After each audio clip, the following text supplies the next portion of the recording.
السلام علیکم دوستو، کیسے ہیں آپ سب؟ میں زبینہ فیاض ایک بار پھر آپ کے ساتھ میں شروع کر رہی ہوں کانچ کا مسیحا پارٹ 4۔ الصلاۃ خیر من النوم، الصلاۃ خیر من النوم۔ مؤذن کی میٹھی اور محبت بھری آواز نے رانی کی آنکھیں کھول دی تھی۔ اس سے پہلے کبھی بھی ایسا نہ ہوا تھا۔ وہ بے سدھ اور بے خبر سوئی رہتی تھی۔ ان مقدس و معطر الفاظ کے معنی اس کی سمجھ سے بلاتر تھے، مگر وہ جان گئی تھی کہ ان میں نامعلوم کشش ہے۔ وہ باقی اذان بھی غور سے سننے لگی۔ وہ ادھر ادھر دیکھتی ہوئی اپنی چارپائی پر اٹھ کر بیٹھ گئی۔ اس نے دیکھا کہ بھائی نیند کی آغوش میں بے خبر سو رہا ہے۔ اماں ابا دوسرے کمرے میں ہوں گے۔ سردی اپنے پورے جوبن پر تھی۔ وہ دبے پاؤں اٹھی اور چھت پر جانے کے لیے سیڑھیاں چڑھنے لگی۔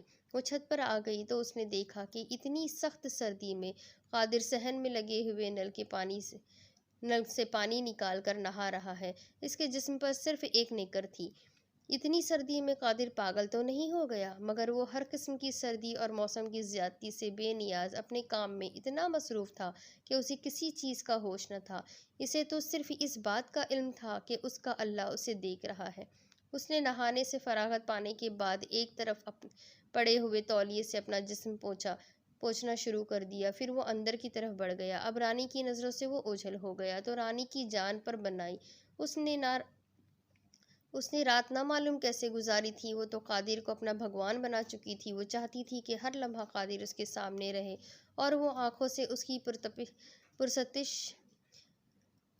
کرتی رہے، مگر ایسا ناممکن تھا۔ قادر مسلمان تھا اور اس کے مذہب میں ان چیزوں کو لہو مانا جاتا ہے۔ رانی کی ہمت جواب دے گئی۔ سردی سے اس کا جسم اکڑنے لگا تھا۔ وہ بھاگ کر نیچے آ گئی۔ اس نے قادر کو دیکھنے کی خاطر ایک مشکل فیصلہ کر لیا تھا۔ اب اپنے فیصلے پر عمل کرنا تھا۔ اس نے چپکے سے دیوڑی کے دروازے کی کنڈی کھولی اور باہر گلی میں نکل گئی۔ چاروں طرف اندھیرا چھایا ہوا تھا۔ یہ وہ وقت تھا جب دور دور مساجدیں ہوتی تھیں۔ آج کے دور کی طرح ہر گلی میں اپنی 1.5 اینٹ کی مسجد نہ ہوتی تھی۔ تبھی فرقہ وارانہ فسادات بھی نہ ہوتے تھے، اس لیے گلی بھی بالکل خالی تھی اور رانی کے دیکھے جانے کا سوال ہی پیدا نہ ہوتا تھا۔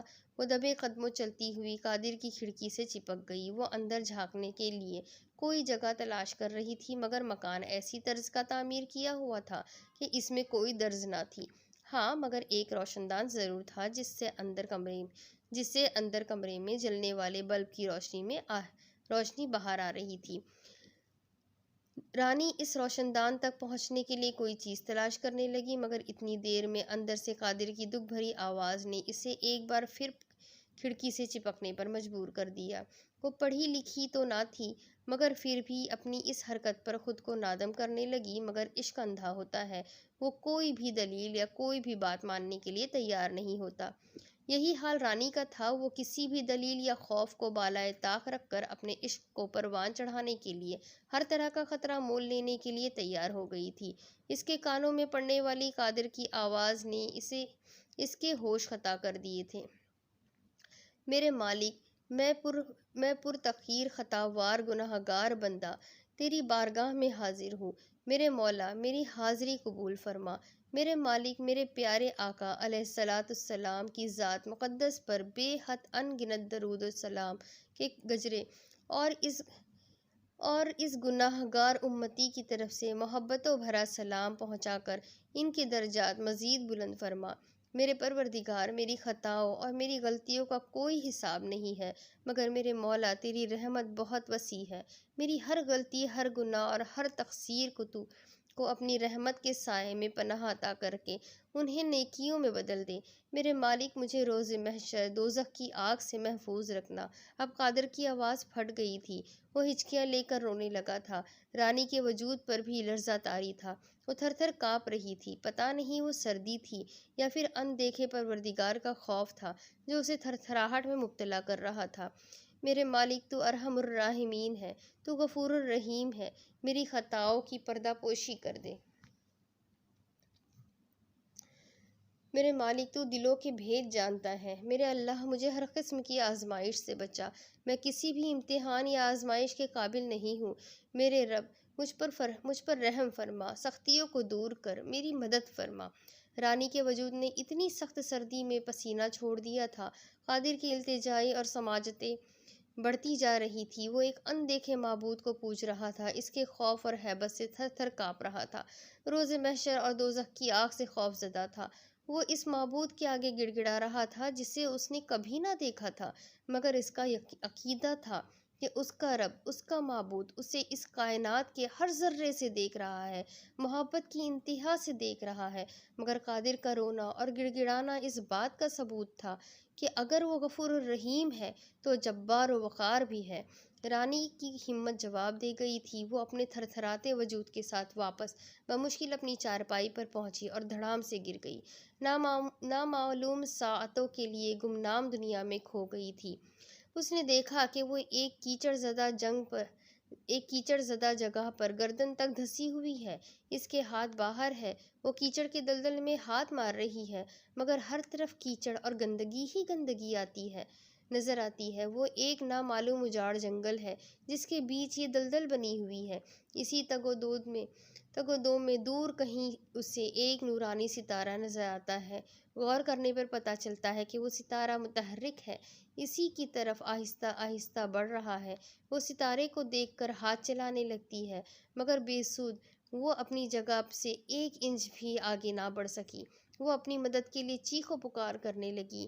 اس کی صدا سننے والا کوئی بھی ذی روح آس پاس نہ تھا۔ وہ اپنی بے بسی پر آنسو بہانے لگی۔ تھک ہار کر مایوسی کو اپنا مقدر سمجھنے کے بعد اس نے دیکھا کہ ستارہ بالکل قریب آ چکا ہے۔ اس نور کے ہیولے کو وہ ایک ستارہ سمجھتی رہی تھی۔ آنکھوں کو چندھیانے والے اجالے میں سے ایک ہاتھ نکلتا ہے، اس کی طرف بڑھتا ہے۔ وہ اپنا ہاتھ آگے کرتی ہے، مگر کیچڑ میں دفن نامعلوم طاقت اسے پیچھے کی طرف کھینچ لیتی ہے۔ وہ اسی تذبذب میں مبتلا ہوتی ہے کہ نورانی اجالے سے آواز آتی ہے، پہلے دل کے مندر میں رکھے ہوئے بت کو توڑو، پھر ہماری طرف رجوع کرنا۔ اس کے ساتھ ہی نورانی ہیولا ختم ہو جاتا ہے، جبکہ وہ دوبارہ گردن سے بھی نیچے اس دلدل میں دفن ہو جاتی ہے۔ اس نے گھبرا کر آنکھیں کھولی تو اس کی ماں اس پر جھکی ہوئی تھی، اس کا باپ بھی پریشانی کے عالم میں ادھر ادھر ٹہل رہا تھا۔ تو کیا اناب شناب بک رہی ہے کمبخت؟ ماں نے اس کی آنکھیں کھولتے ہی اسے بے نقط سنانا شروع کر دیا۔ وہ حیرانگی اور تحیر کے عالم میں اپنی ماں کا چہرہ دیکھ رہی تھی۔ اس کا باپ بھی اس کے پاس آ گیا تھا۔ وہ اپنی بیٹی کی بدلی ہوئی کیفیت دیکھ کر پریشان لگ رہا تھا، مگر ان دونوں کی حیرت دیکھ کر رانی مزید پریشان ہو گئی تھی۔ تم کیا کہہ رہی ہو ماتا جی؟ اس نے ماں سے سوال کر دیا تھا۔ حرام زادی، آئندہ تیری زبان پر مسلمانوں کے رب کا نام نہیں آنا چاہیے، ورنہ یاد رکھ یہ گز لمبی زبان کاٹ کر کتوں کو کھلا دوں گی۔ کلموہی کمینی، کبھی اپنے بھگوان کا نام بھی اتنی محبت سے لیا ہے؟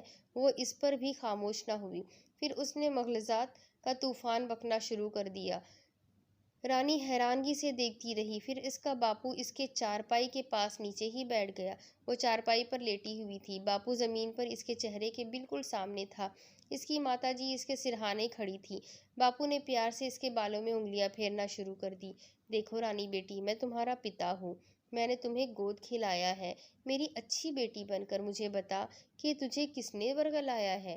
کس معاملے میں پتا جی؟ وہ حیرانگی سے بولی تو ماتا جی کے صبر کا پیمانہ پھر لبریز ہو گیا۔ وہ پھر مغلظات بکنے لگی تو رام داس نے اسے جھڑک دیا۔ اپنی زبان بند رکھو لکشمی، مجھے بات کرنے دو یا پھر خود بھونکنا شروع کر دو۔